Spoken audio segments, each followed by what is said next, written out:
ষষ্ঠ শ্রেণীর শিক্ষার্থী বন্ধুরা স্বাগতম মাই ক্লাসরুমে। তোমরা যারা ষান্মাসিক মূল্যায়ন পরীক্ষা অংশগ্রহণ করছো, তোমরা জানো আগামী 15 জুলাই তোমাদের ইতিহাস ও সমাজবিজ্ঞান পরীক্ষা রয়েছে। তার জন্য আমরা এখন তোমাদের জন্য মূল্যায়ন প্রশ্নোত্তর নিয়ে এসেছি।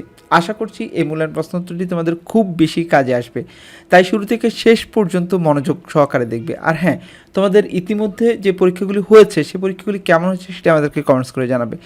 আমরা আশা করছি তোমাদের সব পরীক্ষা খুব ভালো হচ্ছে এবং সামনের প্রত্যেকটি পরীক্ষা খুব ভালো হবে। তাহলে শুরু করি আজকের আয়োজন।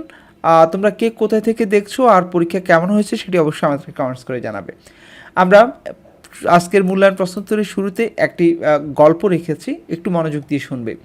অভি নামের এক ছেলেকে শিক্ষিকা ক্লাসে জিজ্ঞেস করলেন, তুমি কে?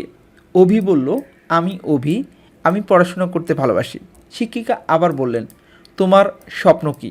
অভি একটু ভেবে বলল, আমি একজন বিজ্ঞানী হতে চাই। শিক্ষিকা মুচকি হেসে বললেন, তাহলে এখন বলো তুমি কে? অভি এবার দৃঢ় কণ্ঠে বলল, আমি অভি, আমি মেধাবী ছাত্র, একজন ভালো বন্ধু, একজন ভবিষ্যতের বিজ্ঞানী। শিক্ষিকা প্রশংসার দৃষ্টিতে বললেন, তুমি সত্যিই নিজেকে চিনতে পেরেছ। তাহলে আত্মপরিচয়টা কীভাবে দিল অভি তোমরা দেখলে।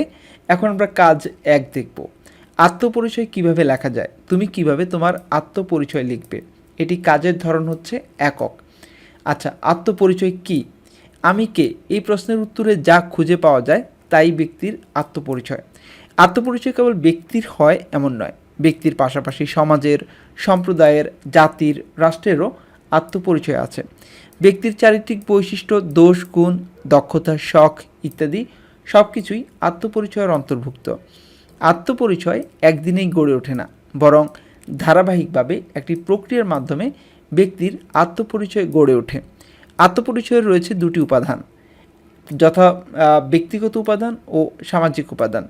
ব্যক্তিগত উপাদানের মধ্যে রয়েছে ব্যক্তির নাম, লিঙ্গ, শারীরিক বৈশিষ্ট্য, যেমন গায়ের রং হতে পারে, উচ্চতা, নাক, মুখের গড়ন, মাথার খুলির মাপ, চুলের ধরন ইত্যাদি।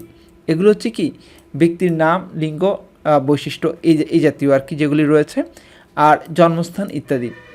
অন্যদিকে সামাজিক উপাদানের মধ্যে রয়েছে ব্যক্তির ধর্ম, পেশা, ভাষা, বাচনভঙ্গি, শিক্ষা প্রতিষ্ঠান, আচার অনুষ্ঠান, জাতি, নাগরিকতা ইত্যাদি।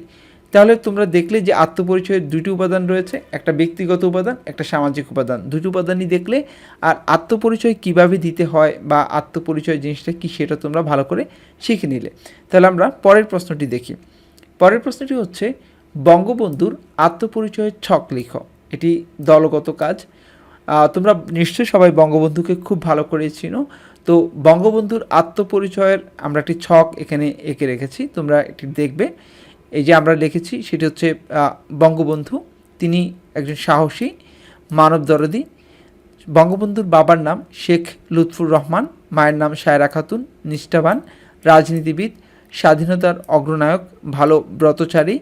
বংশের উপাধি শেখ মুজিবুর রহমান শেখ, ডাকনাম খোকা, জন্মস্থান টুঙ্গিপাড়া। সর্বকালের সর্বশ্রেষ্ঠ বাঙালি, জাতির পিতা, পরোপকারী, বাংলাদেশের প্রথম রাষ্ট্রপতি, আপসীন নেতা, বাঙালি মুক্তির সনদ উত্থাপনকারী। ছোটোবেলায় খেলাধুলায় ঝোঁক ছিল। এই হচ্ছে বঙ্গবন্ধুর আত্মপরিচয়ের ছক। তাহলে তোমরা যে কোনো আত্মপরিচয়ের ছক অবশ্যই লিখে ফেলতে পারবে এবং তোমরা মনে রেখো বঙ্গবন্ধুর এই আত্মপরিচয়ের ছক তোমাদের জন্য খুবই গুরুত্বপূর্ণ। তাহলে এটি প্র্যাকটিস করতে থাকো আর অবশ্যই তোমরা পড়ালেখার মধ্যে থাকবে। প্রশ্ন চলে আসবে বা প্রশ্ন পেয়ে যাবে এই চিন্তা করে পড়ালেখা বন্ধ করে দিও না, ঠিকঠাক মতো পড়াশোনা করো।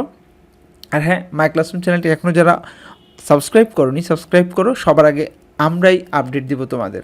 থাকো মাই ক্লাসরুমের সাথে। আল্লাহ হাফেজ।